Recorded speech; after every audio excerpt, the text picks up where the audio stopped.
All right, great people. Good afternoon. Welcome to Reset to Rise. I am your master of ceremony. I am Jacoby Waters. I am the founder and executive director of Young Men of Distinction as well as Gentlemen of Distinction. And I cordially like to thank everybody for being on this conversation we're having this afternoon. I hope you guys are ready for an amazing treat. We have six great young men that are going to bless you guys' ears, touch your hearts with some empowering, uplifting message to get you through your day, your week, your month, your year. This is that time that we are looking to start change. We cry about change. We know the problems, but this is where we're going to start the change by infiltrating your hearts with positivity. So make sure everybody streams, shares, tell a friend, tell a family to please support this event and share it. Definitely share it because this is an event you don't want to miss. Again, like I said, I like to thank my speakers this afternoon.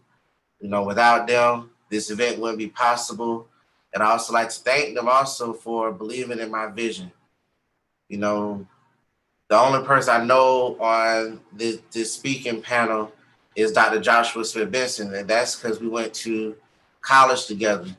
So for the other gentlemen that are part of this event, I thank them very much because, for them to trust a guy that's just had a vision to want to change the narrative for our people.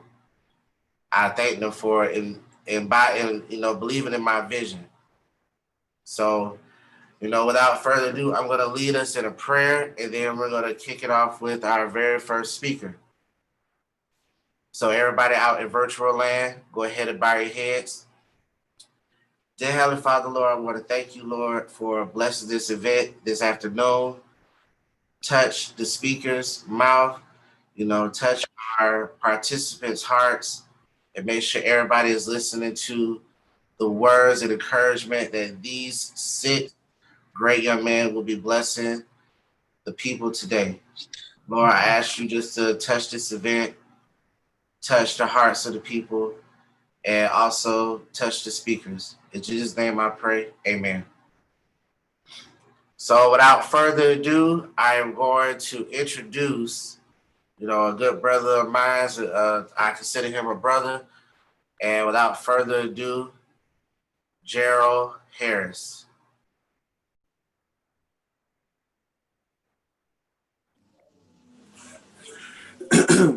All right. So hello to everyone who is tuning in right now. So first, I would like to pause and I would like to thank Mr. Jacoby for this amazing opportunity. I don't take it lightly, nor do I take it for granted. I appreciate this opportunity. So the word that I was tasked to speak from is perseverance. We hear that a lot. Yes, I hear it a lot. And it's very broad in the way people use it. So I was assigned to speak from the word perseverance. So before I get into my word of empowerment, I looked up the meaning of perseverance. So perseverance means persistence in doing something despite of difficulty or delay in achieving success. I'm gonna read that one more time. So the meaning of perseverance is persistence in doing something despite of difficulty or delay in achieving success. So I went ahead myself because I believe in being relatable and transparent. I wanted to ensure that this word of empowerment was authentic. So I thought about ways that I have persevered. And these are four different these are four different terms that I came up with. The four terms I came up with are push, press, resiliency, and go. I'm going to say that one more time. The words I came up with for perseverance is push, press, resiliency, and go. I'm going to elaborate on those words really quick. So when you think of the word push, when you're pushing, it's not easy. You have to put some force behind it. You have to come with a little strength and you may have to apply your own weight. So when you are pushing, that means that it's not going to be easy. That's why the word perseverance, again, when I read the definition, it says, despite of difficulty. So regardless of how it feels, I want you to know that you're going to have to push. If you're going to take this thing on called perseverance, you're going to have to push. So regardless of how it feels or whatever situation you may be in, it's not easy. It's not easy, but I want you to know that you're going to have to push. And pushing is going to require you to apply some force. Not only physical force, but mental force. How big is your mentality of that thing that you're looking at?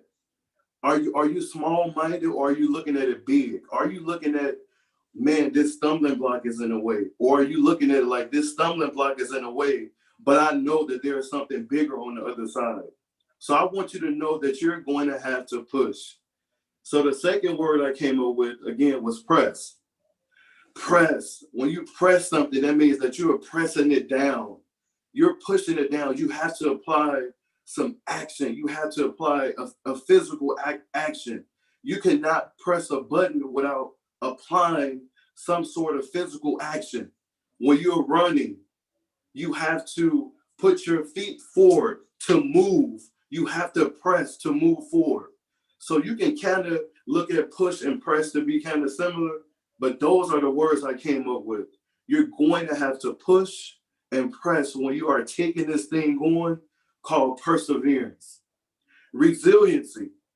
When I think of resiliency, thinking of my experience, because I believe in being transparent, I think of all of the things that could have weighed me down, even the failures that I have experienced, but I still managed to bounce back from the resiliency. So resiliency to me means that you are able to bounce back into place from a situation that could have had you stuck or that tried to take you back, and continue to press forward.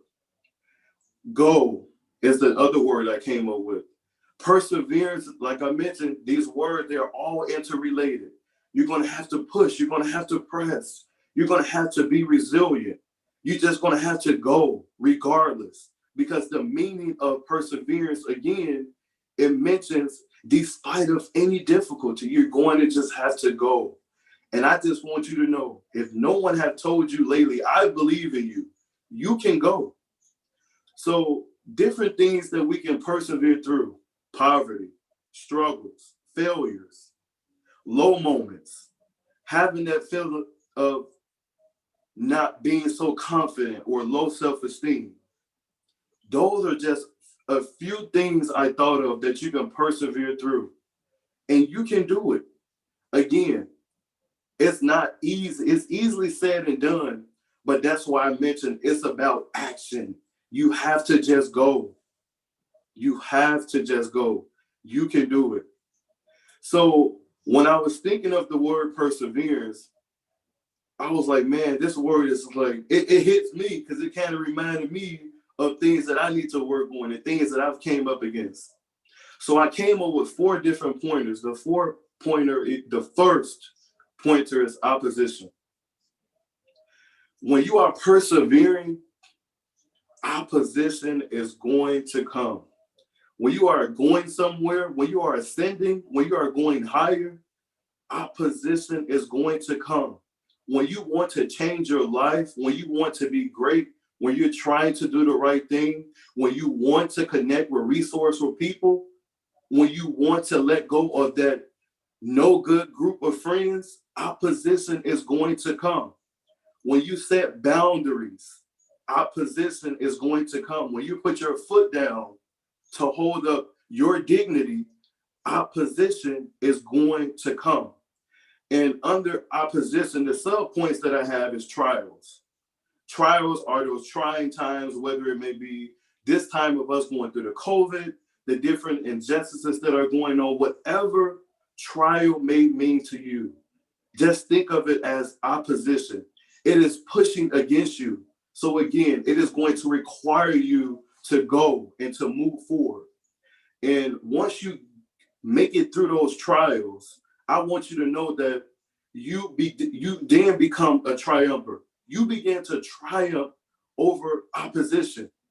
You then master the fact that opposition cannot take you out because you make it through the trials by coming up against what actually subduing, that means taking out opposition and overcoming it, and you become a triumpher. That means that you overcome whatever comes up against you, whatever is opposed to you wanting to become great. Considering going to school, whatever it may be that is positive and that is going to benefit you, you become that triumpher over whatever it may be to you. The other pointer that I have is, I'm excited, y'all. This had my blood boiling. I'm excited. So the other pointer that I have is statistics. Under statistics, the sub point I have is generational curses. Yes, I dissected it that deep. Generational curses.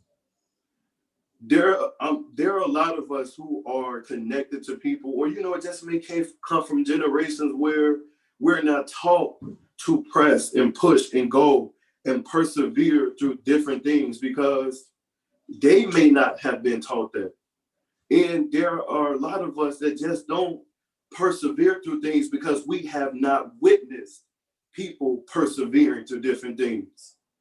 So today, I come to serve that mentality. Notice it will change. Change your mentality. You are the one that is going to lay down the foundation for persevering. You are the one that is going to break the generational curse. You can do it. It is all about persevering. Persevere, push, press, go. You can do it. It is going to benefit you in the long run. You want to make decisions now that your future is going to thank you for later. So you can do it. You will not be a statistic. I believe in you. You will beat the odds. You will beat the odds by persevering. Persevering is not easy, I'm telling you, okay? This is coming from someone, I'm a first generation college student. I'm being very relatable and transparent. I've been incarcerated. This is to let you know that my past situations did not hold me down. It didn't stop where I was going to go because I decided to persevere, push through the shame, push through the embarrassment, push through the talk and the naysaying, the lying, because I accepted this thing called persevere and I allowed it to groom me and shape me. And I went, go. So the other pointer I have is character. Character. This is really big. You can't be going through all these different things and pushing and not have your character built, right? So the first thing I have is self-determination. As you continue to persevere and take on this thing called persevering, knowing that it is going to benefit you and cultivate your character, you then begin to develop a self-determination like no other. You begin to become self-motivated. You begin to have self-encouragement. When no one is there to encourage you, you have your own self-encouragement. I don't know if you guys heard the gospel song, sometimes you have to encourage yourself. That's true. That is true. You are building your character all because you decided to try out this thing called perseverance. Your drive. I'm really big on being self-driven. I don't believe in excuses. I have excuses sometimes, but I'm really big on drive. I'm really big on being self-driven. Your drive will incline. You begin to feed your drive when you accept perseverance, when you accept the fact that, okay, Just staying here and talking about it is not going to get me anywhere. I'm just going to have to persevere through this thing. You begin to feed your drive. You begin to muscle up your drive. You begin to become more mature, more mature. Your maturity level begins to incline. Why? Because you are learning how to get through things and not have an excuse and stay in that stuck place. You begin to develop self-awareness, and your comfort level, your comfort zone, you might as well forget about it. That's going to get shaken up. In order to grow, in order to stretch, in order to see things that you say you want to see and succeed, you must step out of your comfort zone. And I want to tell you that perseverance is a key to stepping out of your comfort zone, because it's going to allow you, it is going to enable you to push forward that familiar place and see something different and give you a different outlook. And before I end today, I want you to know that perseverance is not a trait, it's a choice. I'm done.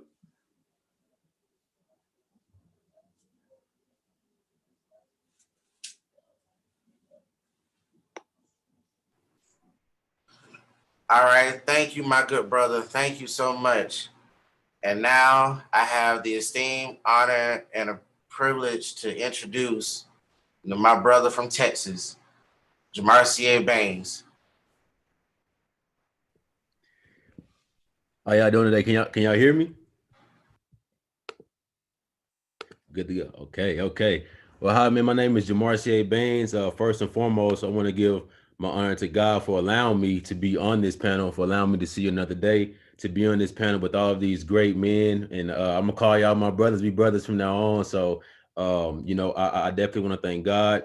So I'm going. My assignment was purpose. Just like my brother did, purpose. The definition of purpose is the reason for which something is done or created, or for which something exists.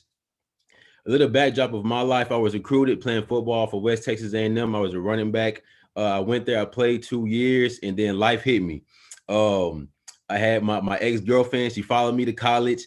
I was doing things I shouldn't have been doing. I started smoking, started drinking, stopped going to school, and I flunked out. I dropped out of college, right?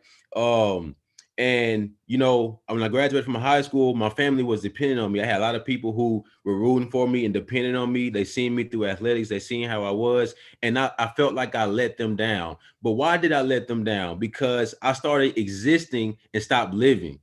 See, living is taking life as it comes, embracing it, or doing as much as you can to fulfill it. Existing is long survival. Living is choosing happiness, is choosing to live, while existing is you being here physically, but doing what you have to do to get through the day. So how did I find my purpose? I had to start living. I tell my day how it's going to be. I'm just not going to wake up and let the day tell me how I want to live, right? I can't exist anymore. Three things that I did to find my purpose, and this is what I tell people, is that first, it's something that I literally go to sleep thinking about and I wake up thinking about it. It's something that I can't get off my mind. The second thing is I don't have to get money from it. Now, when I say that, what I mean is your purpose in life is never singular. It's always plural. That's actually my third thing. Your purpose in life is not just about you. My brother's on the line, RG3, our dad, man, he always says that your purpose in life, somebody is dependent upon it, right? So when you stop doing your purpose, that's literally somebody's blood on your hand, because somebody is depending on your purpose in life. In other words, somebody is dependent upon your success, that they don't have to fail. So I had to find something that I know that somebody was literally dependent upon. And that's why I created TMI. Also a minister now. So that's why I'm doing what I'm doing, because I knew that my purpose was not just for me anymore. But let's look at life without purpose. Thomas Carlyle said, and I quote, "The man without a purpose is like a ship without a rudder." In other words, nothing matters more than knowing God's purpose for your life, and nothing can compensate for not knowing them. Not success, not wealth, not fame or pleasure. Without a purpose, life is motion without meaning, activity without direction, and events without reason. Without a purpose, life is trivial, petty, and pointless. The greatest tragedy is not death, but life without purpose. I could die right now and literally say I've lived my best life because I found my purpose and I started fulfilling my purpose, right? But what if you don't know your purpose and you literally go 6 feet underneath the dirt? Man, that would be something that I could not live with. And that's why I drive and drive and drive to fulfill my purpose. Without a clear purpose, you will keep changing directions, jobs, relationship, churches, or other external things, right? Without a clear purpose, you have no foundation on which base directions, allocate your time, and use your resources for. You will tend to make choices based on circumstances, pressures, and your mood at the moment. People who don't know their purpose try to do too much at times, right? Because you really don't know what you want to do in life. And that can cause stress, that can cause fatigue, and that can cause conflict. Knowing your purpose gives meaning to your life. I can't stress that enough. We were made to have meaning. This is why people try dubious methods like, physics, astrology to discover it. When life has meaning, you can bear almost anything. Without it, nothing is bearable. Without God, life has no purpose. And without purpose, life has no meaning. And without meaning, life has no significance or hope. I also want to look at the purpose of suffering. I'm gonna say something here, that might not get talked about too much. Your most profound and intimate experiences of will likely be in your darkest times or your darkest days, when your heart is broken, when you feel abandoned, when you're out of options, when the pain is great. But you have to turn to God alone. That's why that happens at times, so that you can get back to being with God alone. It's during the suffering that we learn how to pray or be the most authentic, heartfelt, honest prayers, right?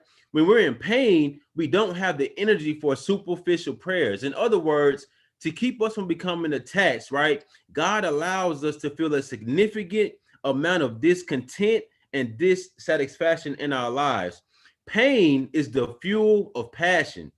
It energizes us with an intensity to change that we don't normally possess. God has a purpose behind every problem. I'm going to say it again. God has a purpose behind every problem. He uses circumstances to develop our character, like my brother was talking about.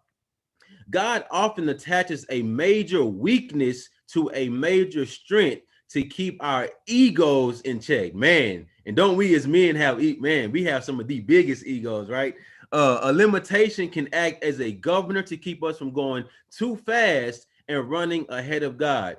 Your greatest life message will come out of your deepest hurts. Again, my spiritual father, my father in love, man, he said something that I would take to my grave. He said that pain without purpose is persecution, but pain within God's plan is perfection. I gotta say that one more time. Pain without purpose is persecution, or pain without purpose is punishment. But pain within God's plan is perfection. Now, y'all, please just allow me to dig into my preacher bag for a little bit. So, one of my favorite verses was when Jesus talked to Peter and he said, "Hey, man, I'm gonna paraphrase. Satan has come to sift you as wheat, but I pray for you that your faith fail not. But when you are converted, strengthen our brethren." There's so much purpose in that alone. See, he said, "When you are converted," which means I'm gonna let you go through this. I'm finna let you go through some pain, right? But when you're converted, which means you're going to come out of this, right? So it took Peter's denial to bring out his destiny. It took Peter's failure to bring back his faith. It took Peter's perfidious to bring out his purpose. Because see, once Peter denied Jesus 3 times, that's when he realized his mission again. He lost faith. He forgot the mission that he was on. And then he became the Pope of Rome. And then he had 3,000 people to be baptized after he preached the first Pentecost, right? But it took that pain, man, to birth that purpose again. Because it's okay to doubt your purpose. Sometimes we look at doubt and we look at that as a negative connotation, but actually doubt doesn't mean that you don't have faith. Doubt is the authenticator that you do have faith. Doubt authenticates my faith, but unbelief is the absence of faith. So it's okay to doubt your purpose at times because that's actually going to bring out that faith. Okay. So as I almost come to my close, I want to tell you guys that we must understand that we didn't choose God, but God chose you. In John chapter 15, verse 16, Jesus said, "You did not choose me, but I chose you and appointed you so that you might go and bear fruit." See, when God chose you, he already saw your potential. He already had a plan for you. So now we have to be in position so that we can perceive and perform our purpose. And all I'm trying to tell you on today is that yes, God has chosen you and he has chosen you on purpose and for a purpose. But just like every leader needs a leader, we need somebody who can bear and birth that purpose out of us. In other words, you need somebody with you and not for you. See, for means in order to obtain, gain, or acquire, while somebody with you means they're accompanying you and or you are accompanied by them. For means I want to take your place, but when I'm with you, I'm becoming your partner. And man, we have to become partners, right? To fulfill our purpose, right? That's why in this season, you don't need so many people surrounding you, but you need people supporting you. One denotes suffocation, while the other one denotes security. And as men, we need people to have more security with us so that we can birth that purpose. As I come to my close, all I want to share with you guys is that, man, God has a strong desire for you. Desire is not an opinion, but an inner force of combined thoughts that become our attitude and actions. No matter if you've been declining, if you've been depressed, or if you've even been depleted, continue to have that drive, that dedication, that determination, along with your desire, so that you can decide your destiny. And that will allow you to reset and rise again. I hope that this bless you. Thank you, guys. You all right, man. You all right. All right, I want to thank Jamarcia for such an amazing message. Amazing message. It's very powerful. So, without further ado, this next gentleman, we went to the greatest institution, the highest of 7 hills, Florida Agricultural and Mechanical University. And I have the esteemed honor and the privilege to introduce my brother, my homie, Dr. Let me say that again for the people out there. Dr. Joshua Smith Benson. Oh boy. You always love to introduce me like that. Well, what's good, ladies and gents? It's your boy, Dr. Josh. I'm a fellow entrepreneur and investor, but I'm also a pharmacist. And I want to tell Jacoby, bruh, this is amazing in regards to what you're doing. We've been through a lot through college and through the ups and downs, and to see you progress the way that you're progressing during this time, it's just wonderful to see, man. It's wonderful to see. And I'm proud of you and the man that you're becoming. I'm proud of the fellas that are on here. Brother, I owe you like 10% because that prayer and that offering, you getting that, Jamarcia, for real, because you just spoke a word into my heart. So I appreciate that, my God. So first and foremost, so what I've been charged to do is entrepreneurship. So my question to you, everybody know what this is, right? $20. No matter how you flip it, no matter how you turn it, it's $20, okay? If I were to flip it and give it to you, would you still want it, all right? If I was to bend it, come some more, would you still want it, right? If I was to unravel it, crumple it up, would you still want it? If I was to throw it away, walk away, never come back for it, would you pick it off the ground? Don't be bougie and say that you wouldn't. You will pick up that $20 off the ground. Stop fronting, okay? So why is that? Why is that? So with that $20, it has a value to it, right? Who gave it its value? Me? Nah, that, United States of America, the US government gave this piece of paper value for $20. Pretty much stating anywhere that you go that's in the US that somebody's going to view this as $20 US that you can utilize to get everything. Ladies, that might be a mani or a pedi. Fellas, that might be a haircut. You know, that might be some food at an all-you-can-eat buffet. That's a lot from the dollar menu, Chick-fil-A, whatever the case is. It's a lot that you can get with this $20, okay? So, but it doesn't matter what I did to the dollar, it still had its same value, right? So, same question, different perspective. How valuable is the person holding the $20? How valuable is the person holding the 20? I'm gonna tell you right now, baby, I am priceless. I am priceless. But the question that you have to ask yourself is, who determines my value? And that answer is that you determine your value. You do. As an entrepreneur, you're going to be on a lot of different roads. You're going to have to persevere. It's going to build that character. You find out your purpose. There's so many things that's going to happen to you on this road.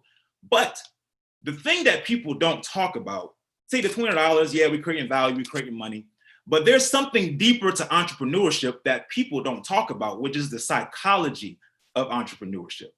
Anybody can go make some money. Anybody can go, you know, get anything that they want to in regards to value, because all this is saying in regards to money, when you go to your job or you go to any place, this is just saying if you make $10 an hour, $15 an hour, $20 an hour, $100 an hour, whatever the case is, all that's saying is that as an employer, I deem your time and yourself value this amount of money.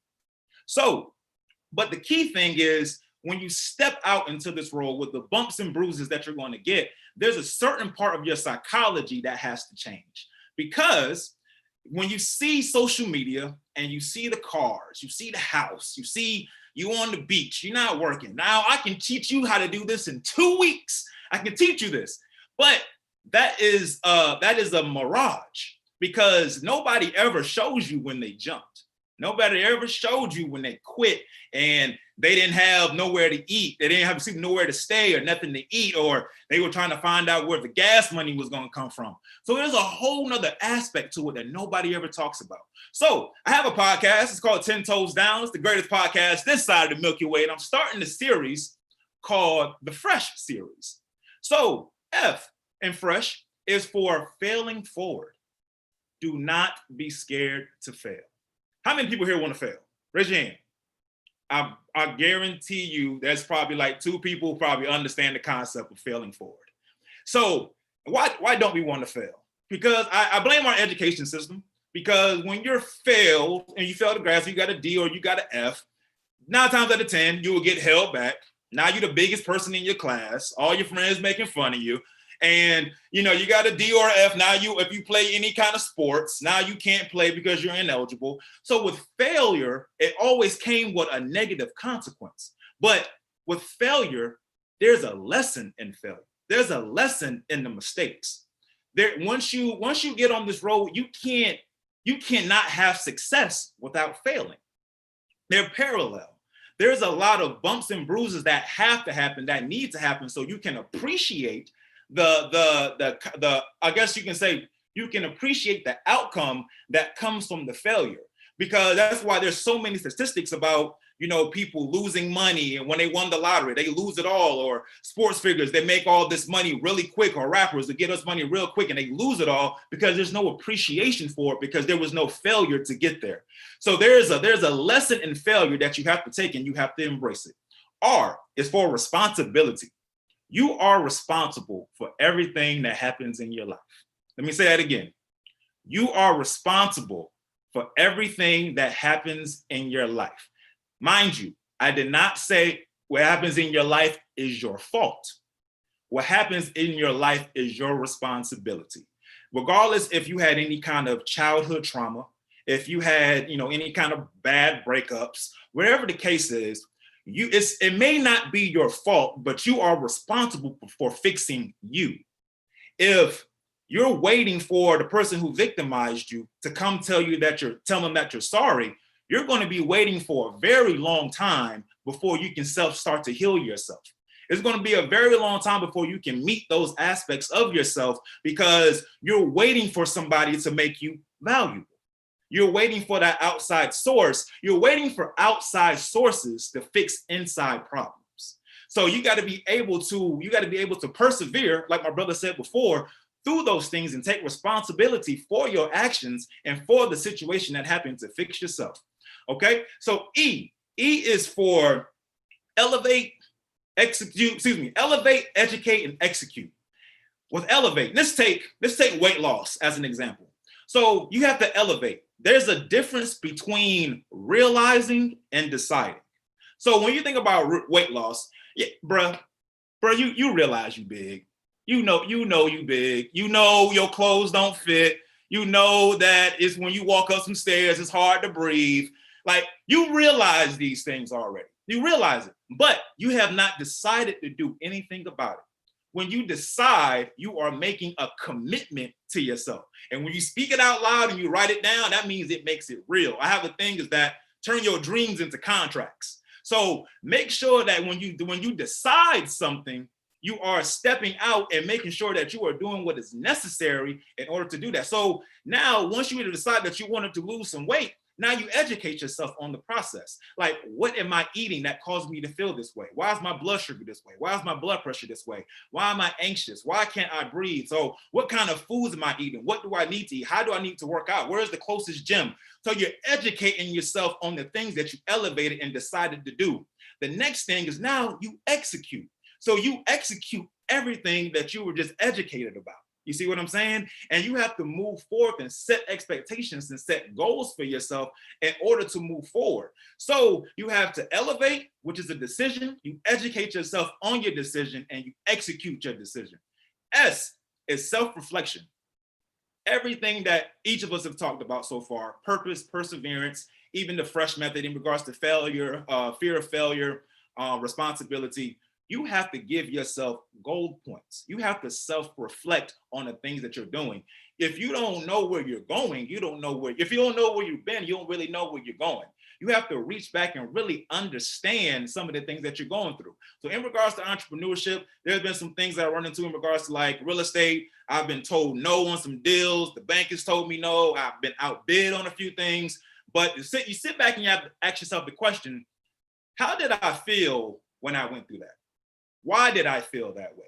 Did I have an emotional response? And why did I have that emotional response? So I can address it and see what is the best way to do it. Because you have to know yourself better than you know anybody else. And when you self-reflect and you sit down and you meditate and you become more in control of yourself and let your mind get back in the passenger seat versus your body being on autopilot all the time, you have to be conscious and you have to be aware of all the decisions that you make. But you got to be able at the same time to deal with all the pressures that are going to come in life. And the last thing when I talk about pressures is H is hit back. Hit back. Life is going to come at you fast. Life is going to come at you quick. And let me tell you something about life. It don't care what you are going through. What it's going to throw is going to throw, and it don't care how you deal with it. It does not matter. So at that point, you have to determine what your purpose is. You got to determine how you're going to persevere. Life is a whole bunch of things that are going to come at you that you don't even know what happened. You're going to be on this road, everything's cool, everything's kosher, and then boom, if you got a house, your AC went out. Or boom, your ceiling is caved in because it's a hurricane, because it's hurricane season down here in Florida. So there's so many things that are going to come at you, but how you get up is going to determine how successful you are as an entrepreneur. Now, my key thing when it comes to this is that if you're not dead, you're not done. So anything that's going to not kill you is going to make you stronger. But when you hit back, you got to understand that it's part of failure. It's part of life. It's parallel. It has to happen for you to be successful.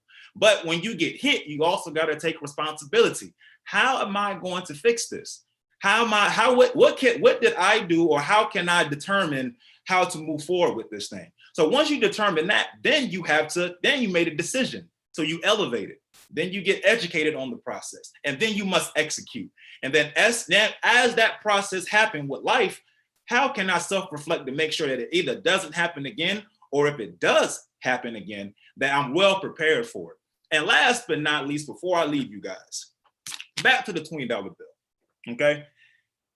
In the Black community, or this in our social, social media and that we in now, the social lifestyle that we in, we have the concept of chasing a bag. We got to get the bag. We chasing this money all the time. This is what we do. Ha ha. You know what I mean? But the thing is, are you creating value? And what I want you to understand about value is that money is attracted to value. Value is not attracted to money. Just because something is expensive, it doesn't mean that it's valuable. Okay? So when you create value within yourself, the money is going to come. You can have value. You can have value without having money. So the key thing is not to chase the bag. The thing is to chase the value. But yo, Kobe, I appreciate you, sir. I thank God for you every single day. This has been amazing. But, I'm going to throw a little podcast. But, yo, check me out every Sunday, 10 Toes Down podcast, the greatest podcast this side of the Milky Way. We on Apple Music. We on Google Podcasts. We on Stitcher. We on the whole 9 yards. Check me out. Hit me up, share it, rate it, like it. I love you, brother.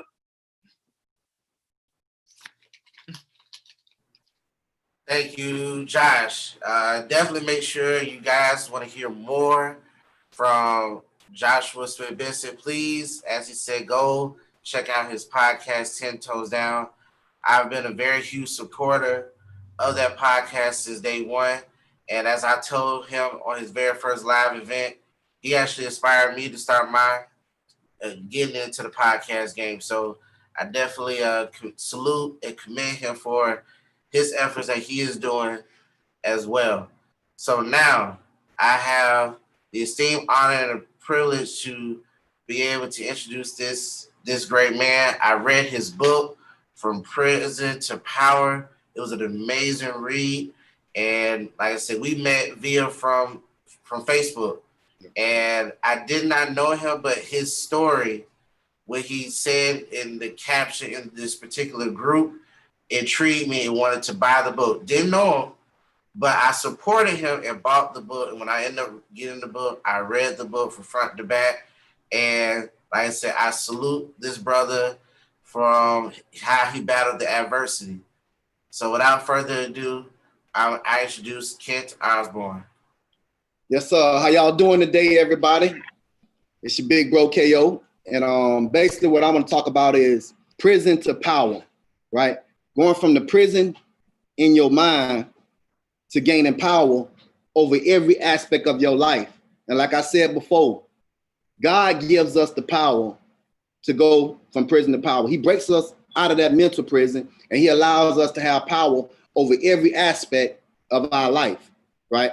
So what I'm going to talk about is adversity, opposition, and perseverance. Like all of this played a major part in my life. So I'm also going to go through who are you around, like the things that it takes to be successful. I'm a successful entrepreneur. God has blessed me with 3 businesses. But I'm going to tell you what it takes to get there, right? So we're going to talk about who are you around? What's your wake-up call? It's never too late. What do you want? And never giving up.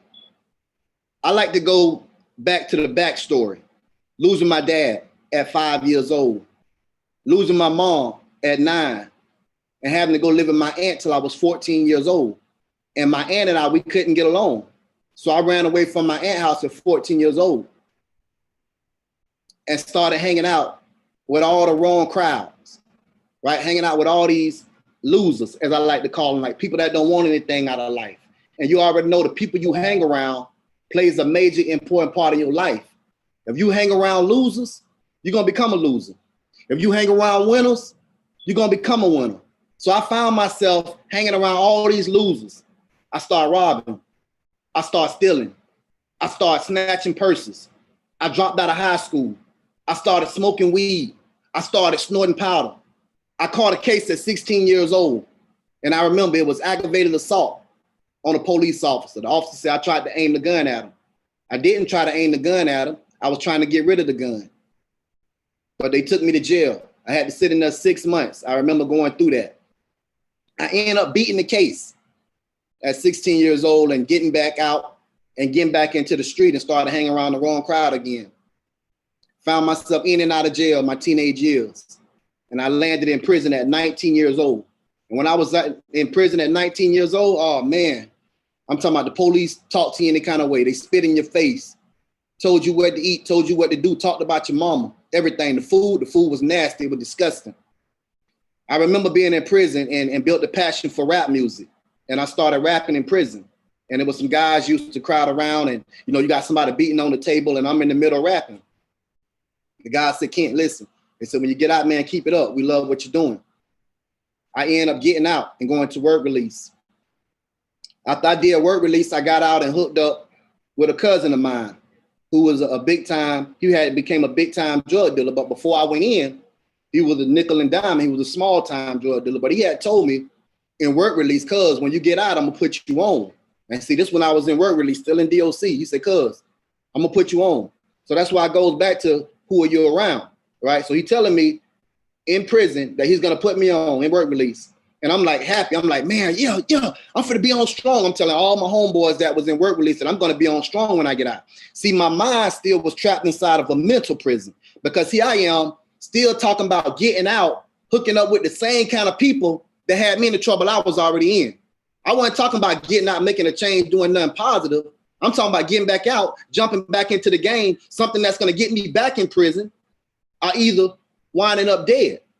So I gets out and that cousin, he puts me on, right? And I became a big time drug dealer with him. One day, I started doing rap music, the music I told these guys in prison that I was going to do. I started taking the drug money and invested into the music business, trying to make it up out of the drug game. Like I seen Master P do it. Like I seen Baby from the Hot Boys do it. I was trying to do it that way. I started opening up for Lil Wayne. I started opening up for Juvenile. I was doing songs with Pastor Troy, songs with Phil Mall. And I was doing that, traveling all over the Southeast, selling my music out my trunk.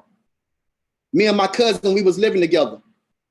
And one day, it was my cousin, his baby mama, and me and my girlfriend at the time. She was pregnant. My cousin baby mama was pregnant.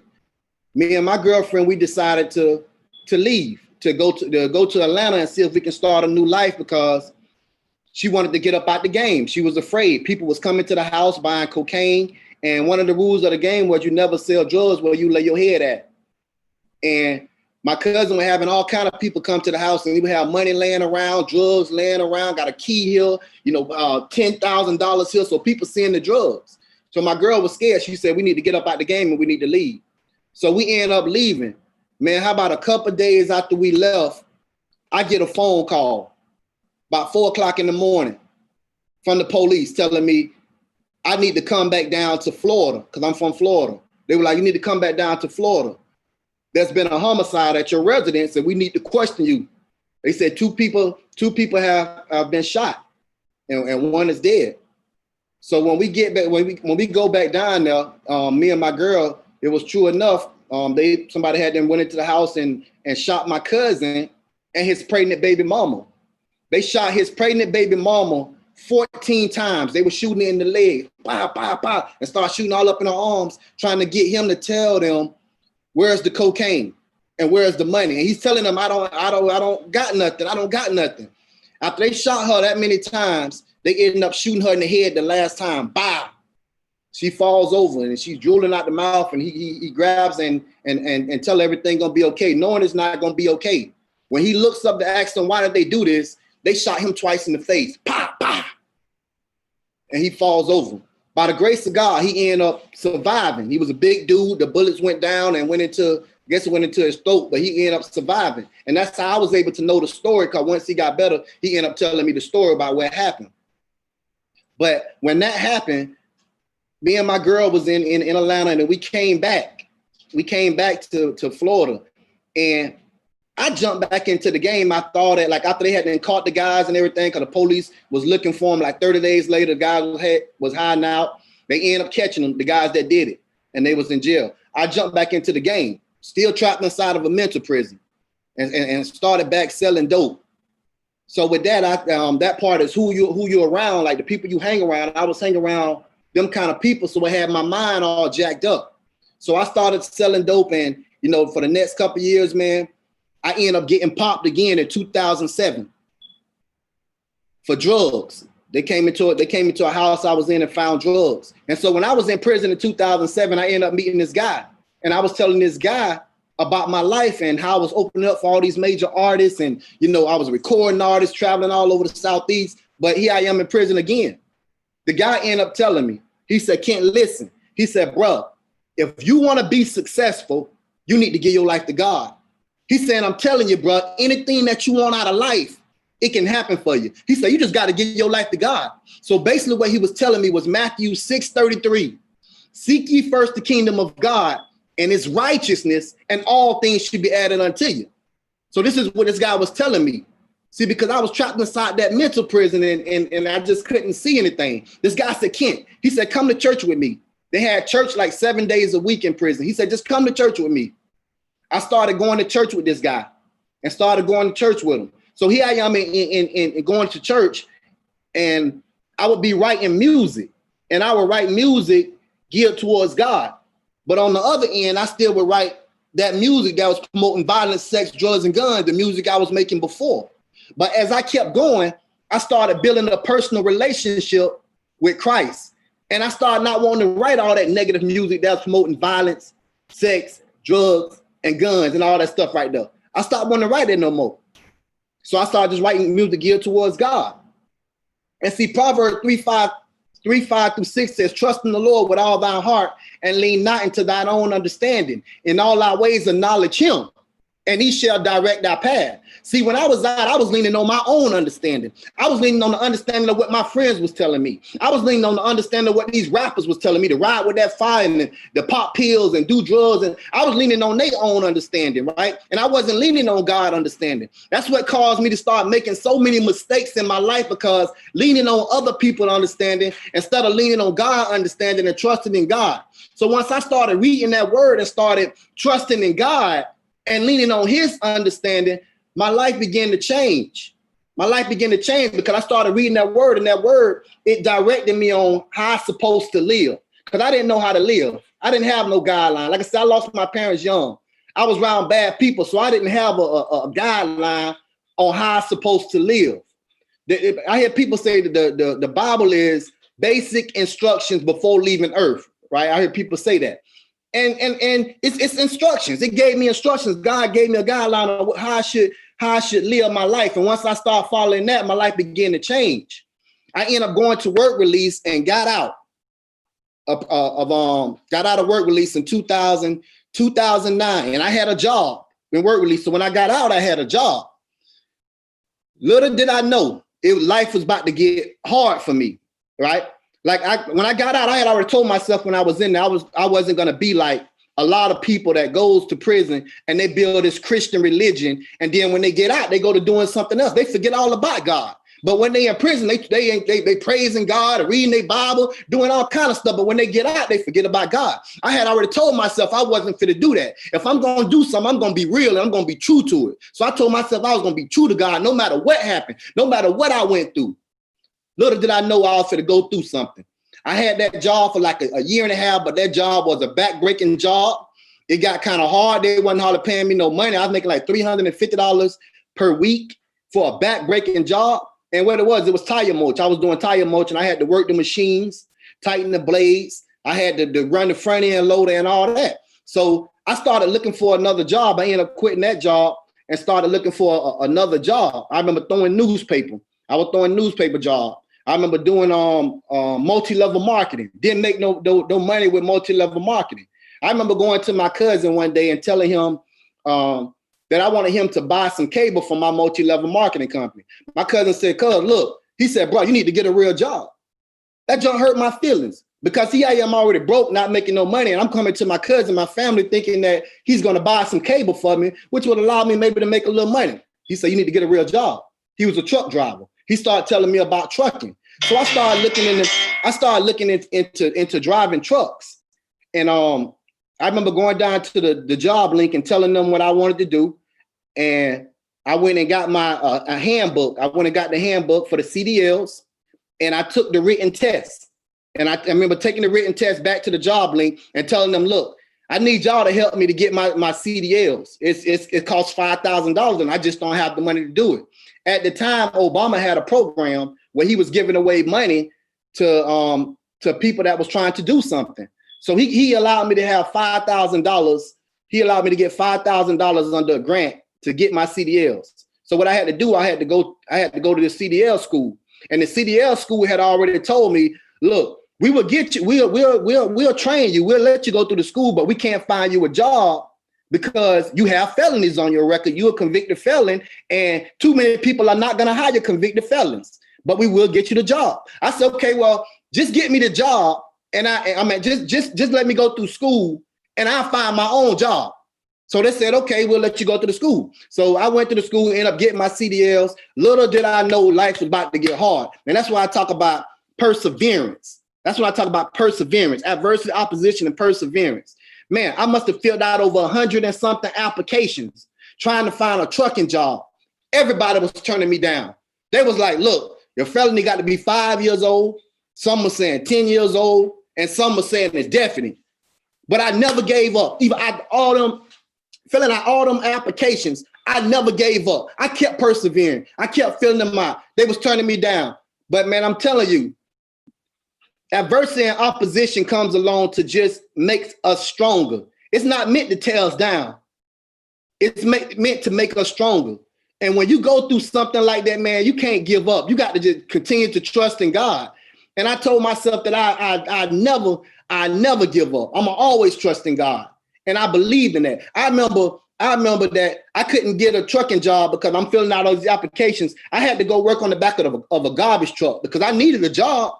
You know, I had to work somewhere. So while I was filling out these applications and nobody want to hire me, I went to a temp service to make money. And I remember working on the back of the garbage truck. And I had told myself that I'd never work on the back of a stinking garbage truck because when I was 14 years old, my uncle used to work on the back of the garbage truck. And when he used to come in, he used to be so stank.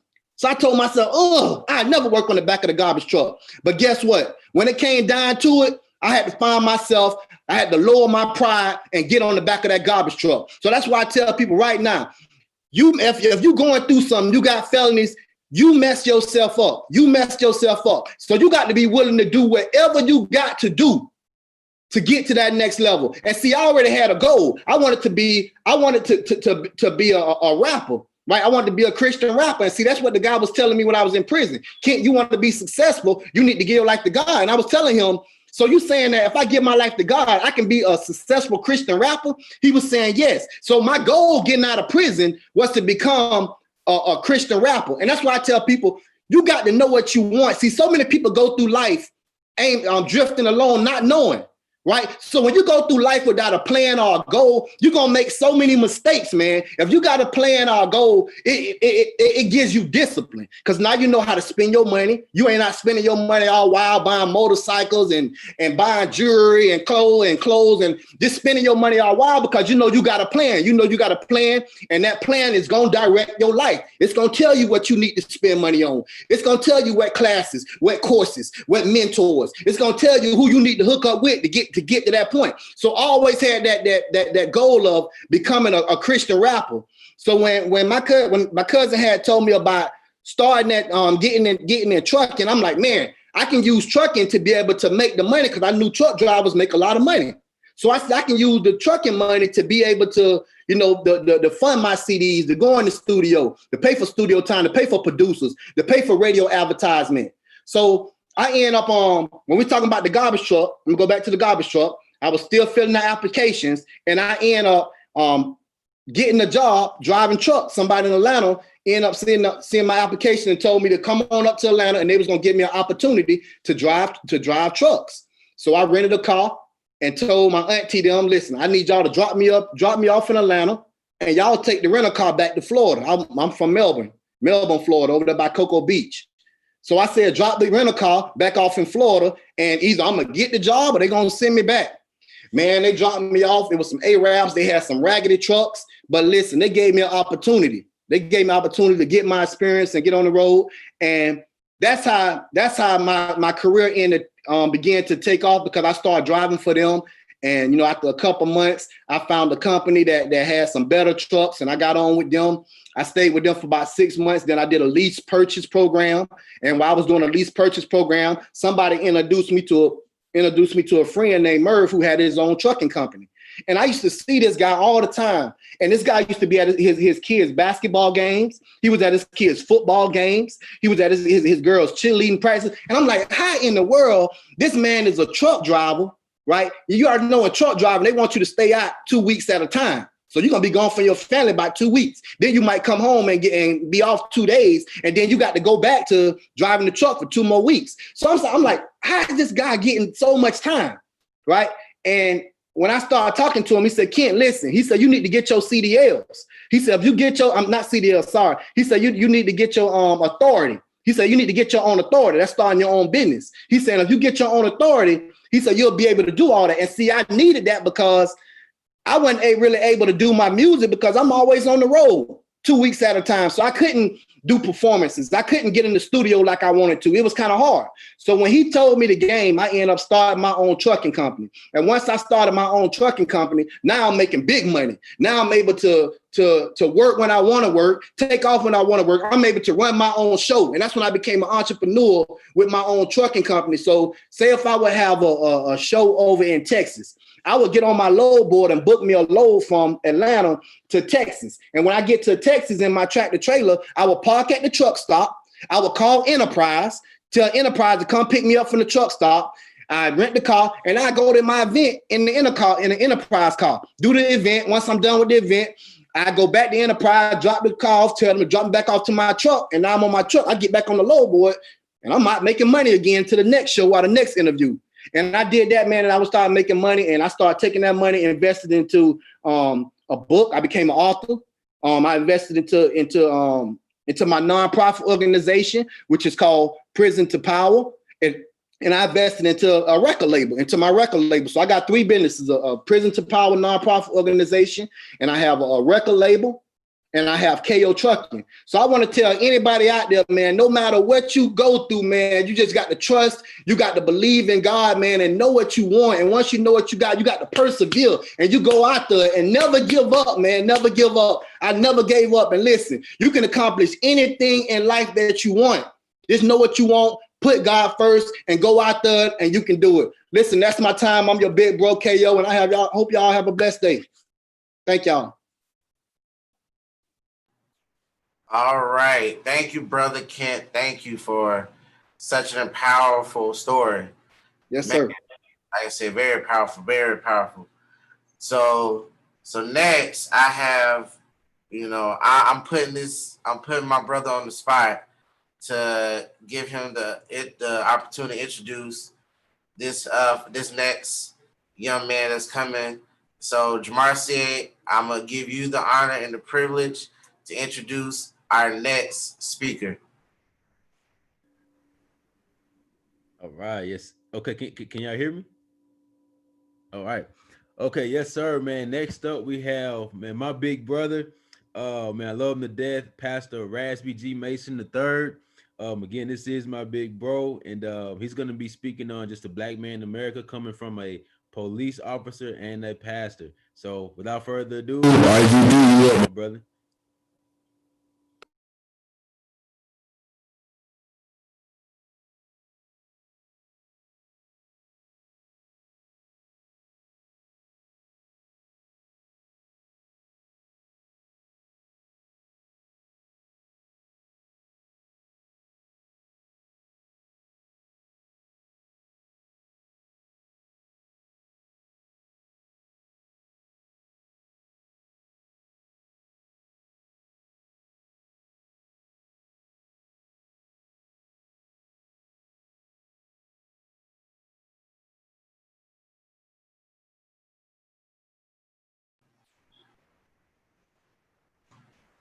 All right, everybody. While RG3 gets us squared away, we're gonna take a little so I hope everybody is right now enjoying this amazing event.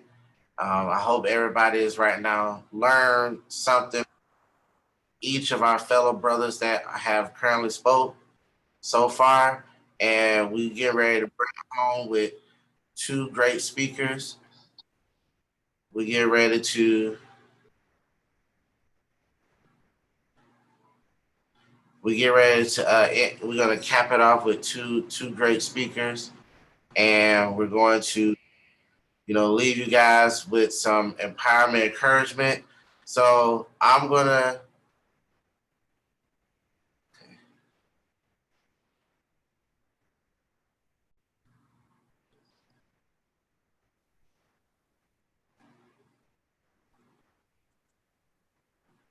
All right, so.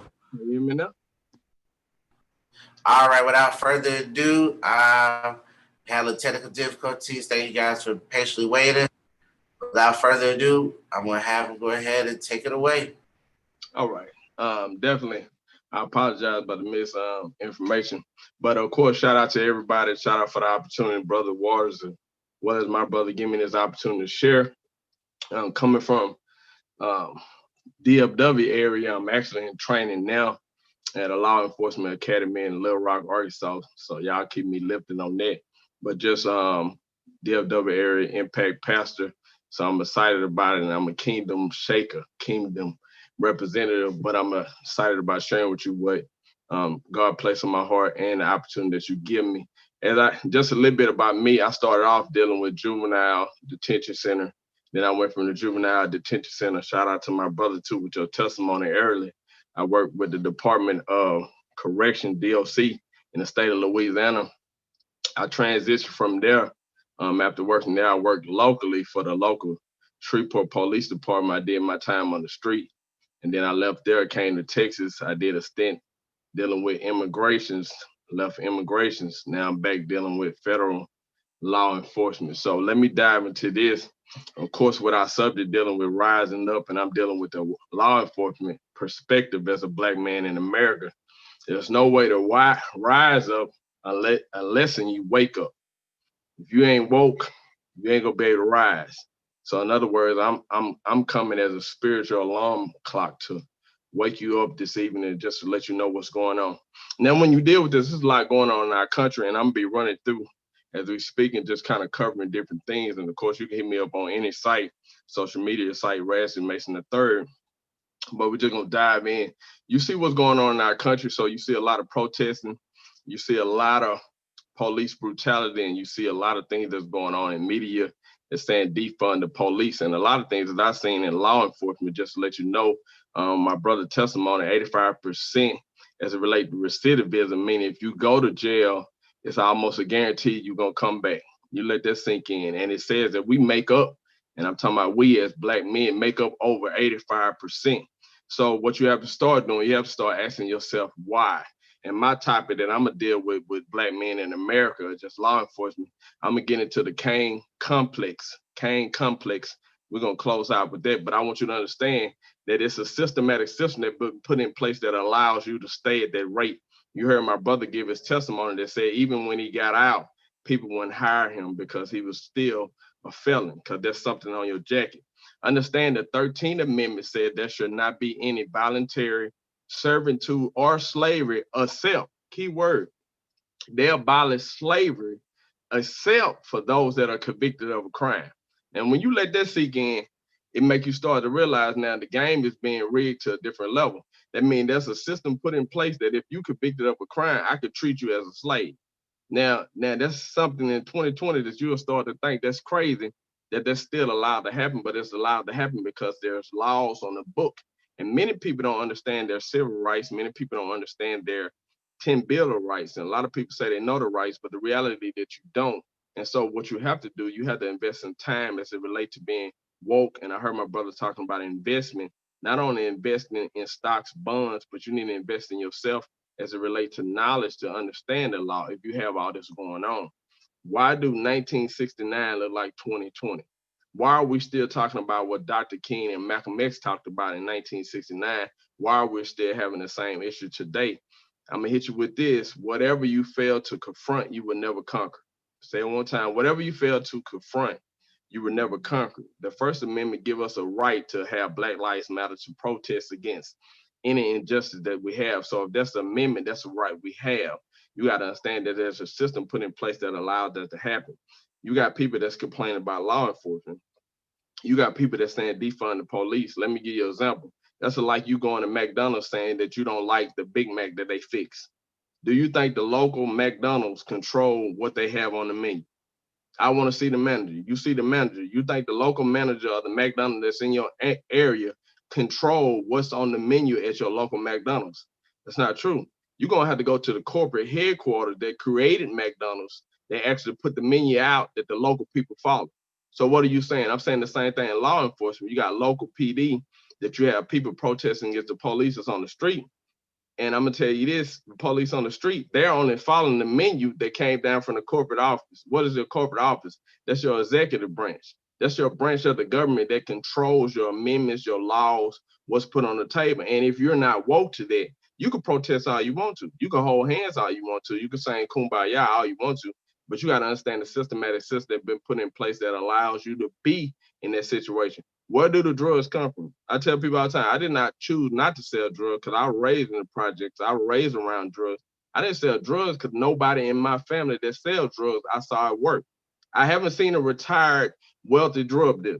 So that's the reason why I didn't choose to do it. It wasn't some fantasy of being in law enforcement. I just saw a system that wasn't working for a black man. So if that system not working for you, it's a system that you got to change. Then you got to ask yourself, who put the drugs there?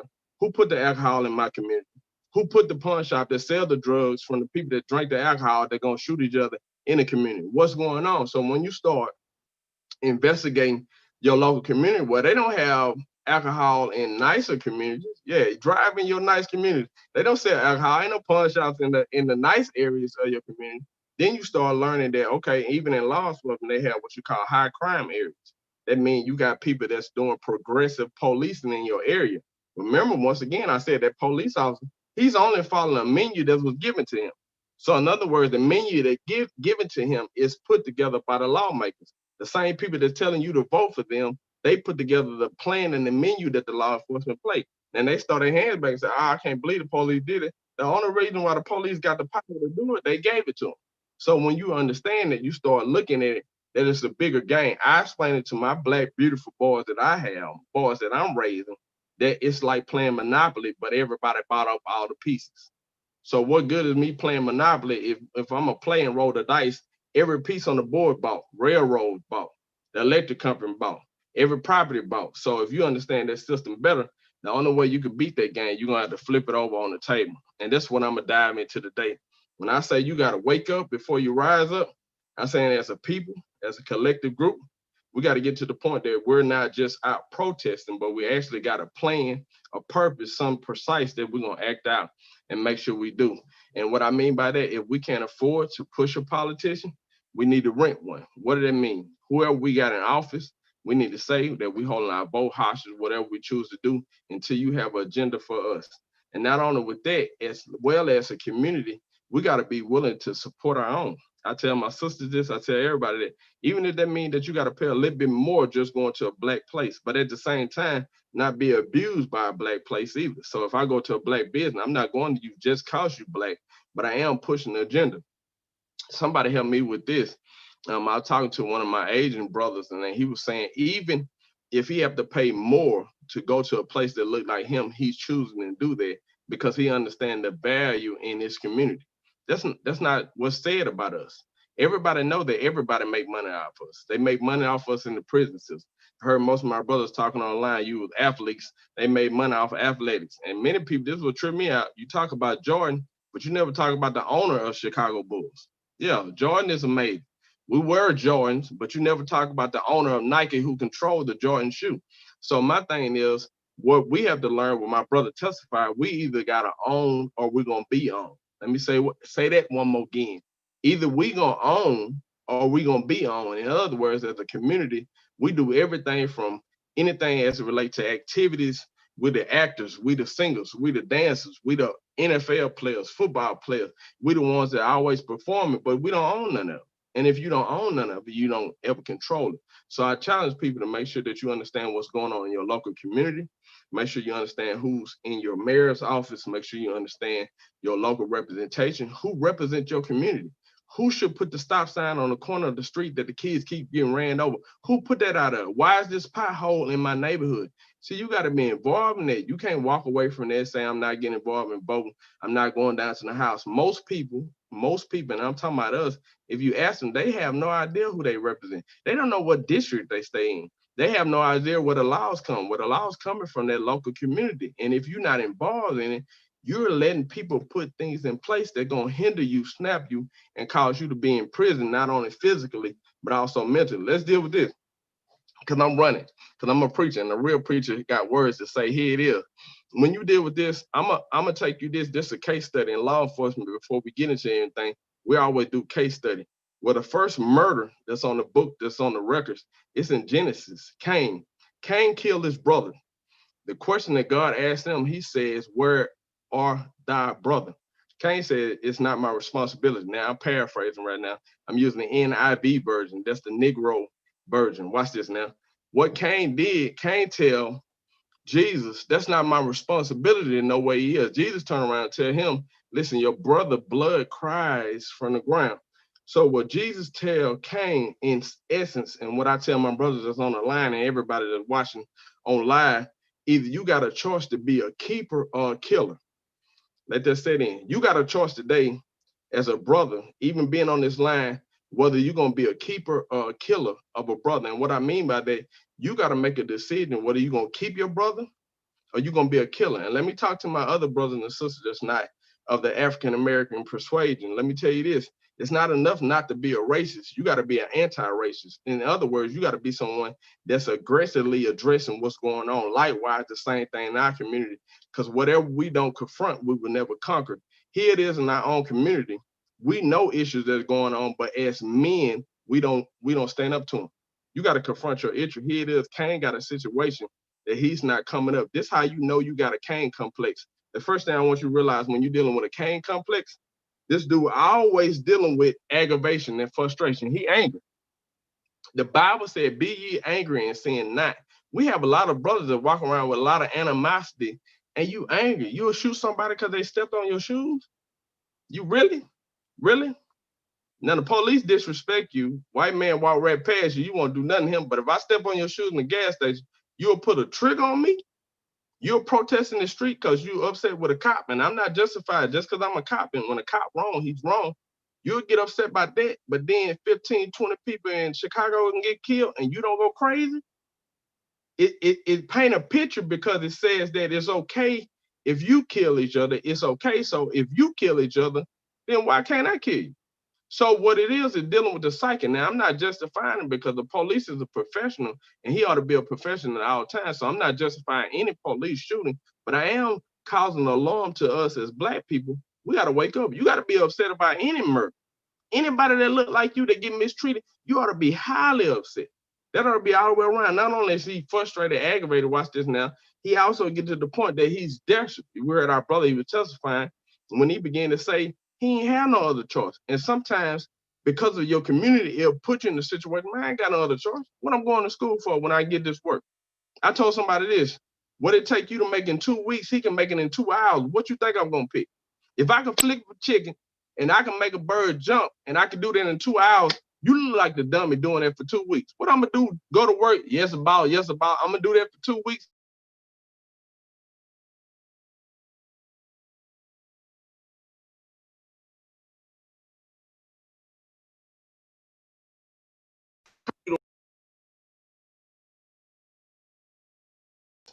With that being said, if I got a chance to get that money, why would I neglect that when I got a chance? So now, but as a man to wake up, you gotta understand, man, wait a minute, who put that work in my community?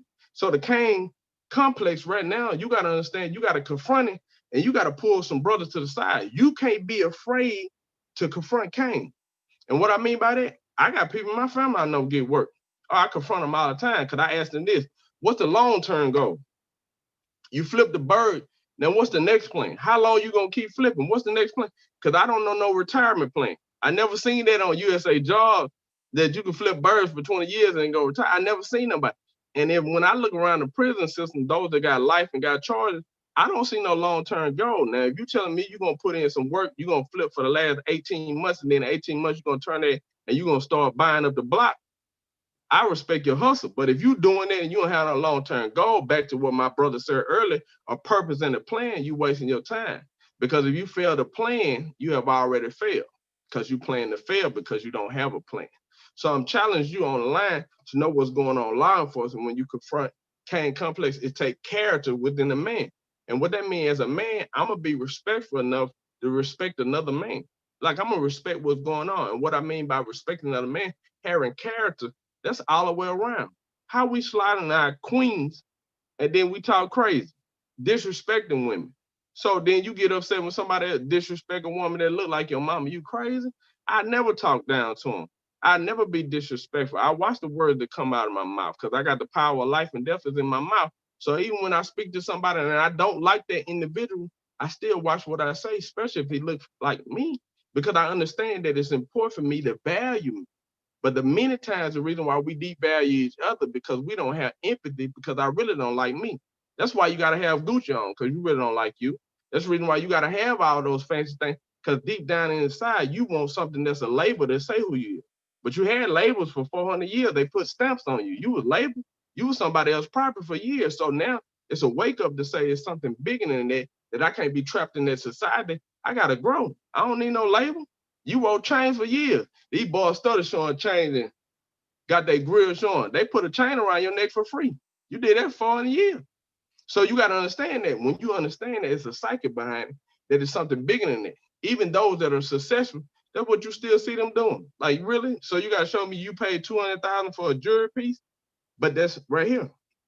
How you did that when you can go and buy a whole neighborhood. You could change the whole society of our community. But it's where your mind is. Just because you got money don't mean you got no value up here. My boss said with the $20 got value if it's in prison.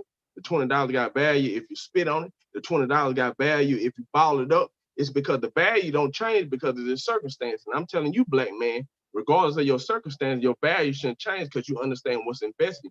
But what's the purpose of that $20 if I gave it to an underage minor that don't understand the value? It just looks like paper to a child. But you got to understand the value and understand what it's worth to understand what it do. And I'm telling you, black man, you got to understand your value and how the head is. And I'm coming to a close. It got to be consistent. What we doing today, they got to be consistent, not just on Facebook Live, but they got to be consistent in our lives. Sometimes we got to pull brothers to the side. Hey, man, let me holler at you. Let me run in with you a little bit. And what that means, I might can't get you right the first time. You heard my brother say he went to church, started getting on the right path. He started positive, putting words into his lyrics, but he's still writing stuff for the streets. It's because it's a process.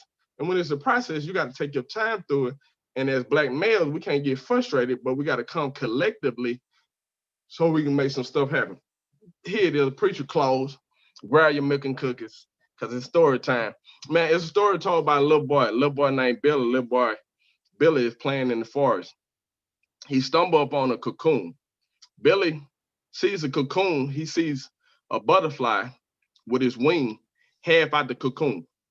Now the butterfly is struggling in the cocoon to get loose and to get free. Billy, with all his wisdom, pull out a butter knife, watch this pocket knife, to cut the butterfly out of the cocoon because he see him struggling. So here it is, Billy, he's cutting the butterfly out of cocoon. And all of a sudden, when he's cutting the butterfly out of the cocoon, the butterfly falls to the ground because the butterfly is half caterpillar and half butterfly. Meaning the butterfly didn't finish its process. Billy was just bothered because he didn't understand what happened. Billy tried to rush a process. In other words, Billy tried to force something to happen that wasn't ready to happen. Can I challenge my brothers on the line? Are we forcing things to happen before we have prepared for them? Like relationships, are we forcing it to happen? Yeah, you smashed, but you ain't got nowhere to put them. Yeah, you win, but you ain't got no home to put nobody in. Yeah, you out here getting money, you splurging, but you ain't made no investment. You ain't putting nothing up long term. Could we take our time and not rush the process and prepare for our future? Listen, that's all the time I have. I'm not out of message, but I'm definitely out of minutes. I enjoy what it is. I appreciate that opportunity. Thank you for allowing me to share. Appreciate it, Kings. All right. Thank you. Thank you for that amazing message. I definitely, you had a lot of quotables. I definitely, when you see the comments, I definitely quoted you a lot. So that was definitely you definitely gave a word. So I'm going to introduce this last person. So this person here, I've actually met through on Instagram, and I told him he was the very first person I reached out to in regards to Reset to Rise.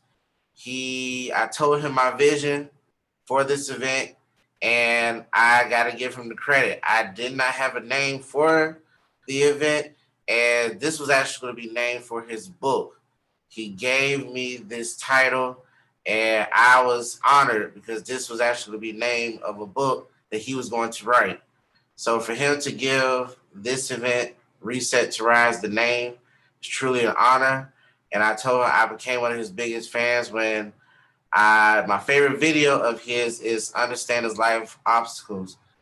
And he was honored when I told him that a few days ago, because he told me about it. It was one little thing that I never caught because I was so focused on the words. I never caught the error until he pointed it out to me. And I was like, oh, so that's how powerful this young man is.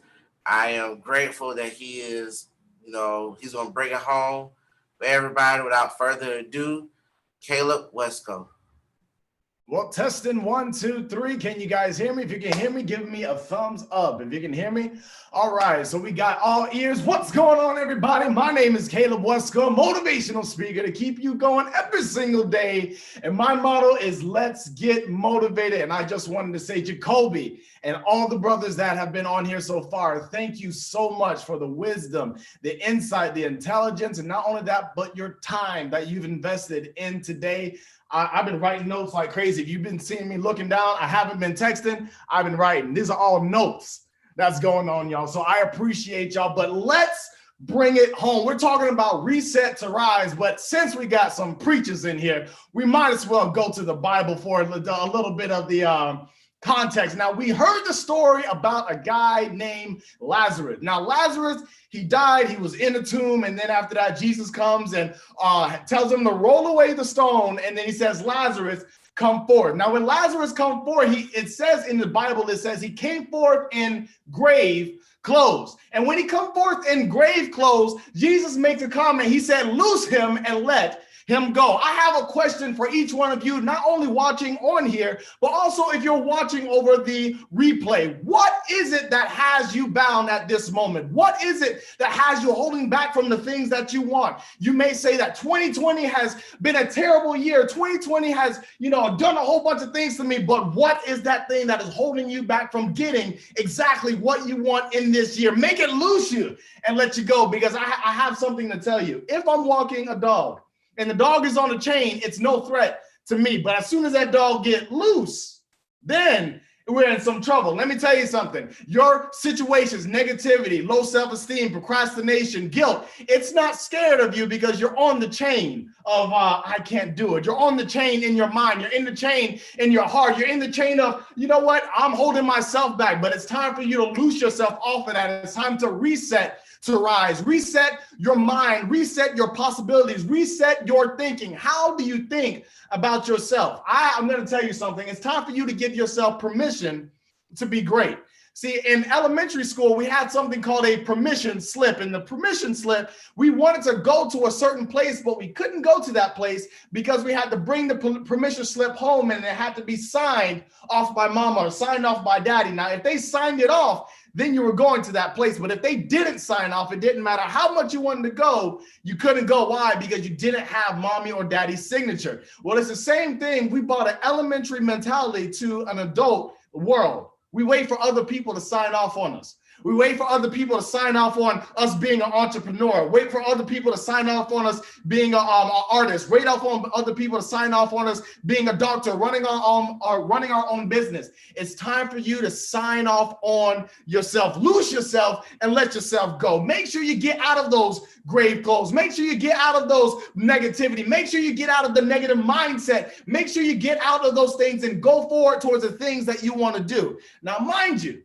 when you go forward in the things that you want to do, first of all, you have to have Perseverance. That's how we started off this conversation. Perseverance. You have to keep going despite difficulty. Let me let you know something. You have to be patient in your perseverance. Patience isn't how long you wait. Patience is your behavior while you wait. I'm going to drop that on you one more time. Patience isn't how long you wait, but patience is your behavior while you wait. Can you keep your head up even when you're rejected as an entrepreneur? Can you keep your head up when you've already signed off 100 job applications? Can you keep your head up when you didn't get that promotion? Can you keep your head up through the ups and the downs? Patience isn't how long you wait. Patience is your behavior while you wait. I have to persevere. Why? Because I'm coming to reset, to rise. And then when I move on from patience, then I have to understand that I have a purpose. When you look at purpose, you can't spell purpose without you. I'm going to let that pause right quick. You can't spell purpose without you. If you're not in the game, if you're not living, if you're not breathing and you're not going, then maybe you don't have a purpose. But if you are here, let me tell you something. Forward is still an option for you. Are you breathing? Are you watching me on this screen? Can you move your shoulders? Can you move your head? Can you blink your eyes? If all those things are yes, then forward is still an option for you. You have an opportunity to go forward. You have an opportunity to do something new with your life. You have an opportunity to impact yourself and impact others around. Forward is still an option for you. Why? Because you have purpose. But as I'm walking in perseverance and as I'm walking in my purpose, I have to understand that I have to be an entrepreneur. A lot of times people say entrepreneurs are other people that work for themselves, but no, let me stop it right here. You are an entrepreneur, and entrepreneurs, usually they run their own business. So that qualifies you as a CEO. And now usually CEOs are, bosses of companies, but no. You are the CEO of the company that you keep. One more time. You are the CEO of the company that you keep. If you surround yourself by great-minded people, then you're going to be a great-minded person. But if you surround yourself by low-thinking people and low goal-setting people, then after that, you are going to be a low-setting person. You are CEO of the company that you keep. But people that are watching and men of distinction that are watching right now, you have to understand that each one of you are CEOs. You have to create endless opportunity by helping others crush every obstacle. Oh, come on. I don't know if you caught that, but crush every obstacle by what? By creating endless opportunities, by constantly educating others. You are a CEO. You are not only an entrepreneur for yourself, but an entrepreneur for the people that are around you as well. So I've been saying it, guys, and I'm sorry, I'm a little bit excited because, man, y'all been dropping that fire today, and I've just been sitting here pacing back and forth. But guys, let me tell you something. With you being an entrepreneur, with you going forward in purpose, with you going forward in perseverance, you got to break out of prison. Prison is in the mind. The greatest battle that's ever fought is in your mind. So many times people get trapped about thinking about doing things except for actually doing them. But you got to have dream momentum. You have to transfer from thinking to doing, because the more that you do, the more that you accomplish. The more that you accomplish, the more opposition that you'll face. And the more opposition that you face, the more wisdom that you'll gain. But you have to have dream momentum. Break out of that prison in your mind and say, man, you know what? No longer am I going to have negativity keep me bound. No longer am I going to have low self-esteem have me bound. No longer am I going to let myself hold me back. You got to tell yourself, look yourself in the mirror and say, look, you are getting ready to rise. We're going to start over. We're going to reset, but we're going to rise. We're going to reset the way that we think. We're going to reset the way that we act. We're going to reset the way that I treat myself. We're going to reset the way that I treat others. And we're going to rise to the different level. I'm coming here to persevere. I'm coming here because I got purpose. I'm coming here because I'm an entrepreneur. I'm getting ready to break out of this prison that's in my mind. But then finally it gets to a point as a brother. My color isn't going to stop me. When I look at the people around and I see that, there's other people that are succeeding that may not look at me, I'm going to be the first in my family to finish high school. I'm going to be the first in my family to finish college. I'm going to be the first doctor in my family. I'm going to be the first multimillionaire in the family. The color of my skin does not limit me. What limits me is everything that's in my mind, and I cast out all negative imagination. I cast out all negative reason. Why? Because it said in the beginning that says, I press. And the Bible says, I press toward the mark of the high calling that's within Christ Jesus. So what is my high calling? It is to be the example for the other brothers. It is to be the example for the other sisters. It is to be the example for the men in distinction that are here. So it's time for you to identify where I am. Move towards where I want to be. Create the person that I'm destined for. Erase what I can't do and focus on what I can't do. See, greatness happens when I just keep locked in and motivated, kicking down the doors of negativity and seeking out opportunity and possibility to take quantum leaps towards results and success in my life. It's time to let all negativity, low self-esteem, procrastination, to understand that I make a vow to myself that I will win. No longer will I let anybody X me out. Why? Because I'm yelling at the top of my lungs that I'm zealous to succeed, zealous to win, and zealous to be motivated. And Jacoby, I'm going to do this one for you. It's time for you to move out of your comfort zone and move into your greatness. Because see, look, greatness is never found inside of the comfort zone. Greatness is found on the outside of the comfort zone. And the minute that you set on the outside of the comfort zone, you don't enter no man's land. You enter into your construction zone. So when you get into the construction zone, that isn't the place to break yourself down. That's the point to build yourself up. Let me tell you something. When you're building yourself up, you're under temporary construction for permanent improvement. I'm going to say that one more time. When building yourself as an entrepreneur, when building yourself as a young man of distinction, you're under temporary construction for permanent improvement. But let me tell you something. You have to have a due date to get your dream complete. Do you have a due date? Have you written down your dreams as a contract? Have you written it down? I got a question. Have you written it down? If not, start writing it down. Write the vision and make it plain. You're under temporary construction for permanent improvement. So I'm going to end it with this. And I'm sorry, man. All y'all had me fired up today. I've been pacing back and forth. Men that are watching this, women that are watching this, boys that are watching this, young girls that are watching this, what do you want? Do you want to be better in life? Do you want to take yourself to the next level? Well, I encourage you that if you want these things, do not become an ATNA. What's that? That's all talk and no action. We just did a whole bunch of talking today. We did a whole bunch of, getting you motivated and getting you inspired. But after this conversation, are you going to become an ATNA, that's all talk and no action? Or are you going to do something with everything that's been given to you today? There's a quote that says this. It says, the magic that you're looking for is located in the work that you're avoiding. One more time, the magic that you're looking for is located in the work that you're avoiding. Caleb, I don't want to fail. Albert Einstein said this, show me someone that's never failed and I'll show you someone that's never tried anything new. It's time to go to the next level.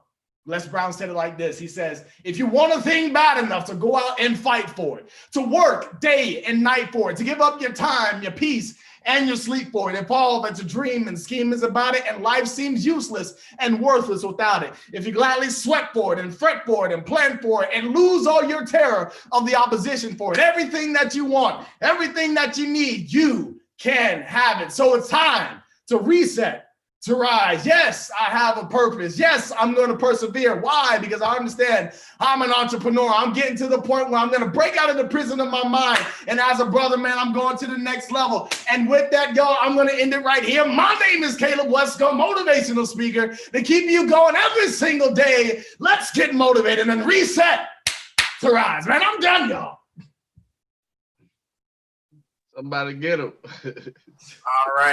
All right. Ladies and gentlemen, that was Caleb Westcott. I thank you. So without further ado, we're going to get ready to close. But without further ado, first, I'd like to thank my speakers today. They spoke a very powerful message today, out there virtual, and give these great kings a round of applause. They get one for me right now as well. I thank them as well for supporting the vision. I'd like to thank the young men that's part of Young Men of Distinction, as well as my team that supports the vision behind the machine. So I thank them very much. So I'm going to close as this. So we heard all the messages, as Caleb talked about. We've heard all these great men speak. It's now time for us to rise. It's no longer the time for us to sit by the wayside. We wait for our celebrities. We wait for our entertainers. to bring the change. I'm sitting here right now with 6 men, well, including myself, 6 men that can create the change that we want to see. There's no time for we don't have the knowledge. We keep getting the knowledge, but nothing's done with it. It's time for us to rise up now and accept the challenge and take the bull by the horn and run with it. We can't be afraid of our destiny. Can't be afraid of Jamar saying what he stated. Can't be afraid of your purpose. You have to step into it, walk in your purpose. It's okay to walk in your purpose. It's cool to walk in your purpose, but it's a lame to just sit by the wayside and watch your brothers and sisters struggling, having that crab in a bucket mentality, while you're on top, sitting high and sitting lovely, while your brothers are down here struggling. It's time for us to rise. I'm asking my brothers that's here on the line as well as out there in virtual land. I ask my brothers and my sisters, are we going to take the challenge or are we just going to sit by the wayside and look for a handout from Uncle Sam? So I'm going to end with that to get you to think about it and start that conversation. I thank you, everybody, for attending Reset to Rise. I thank you and I salute. Everybody have a blessed weekend.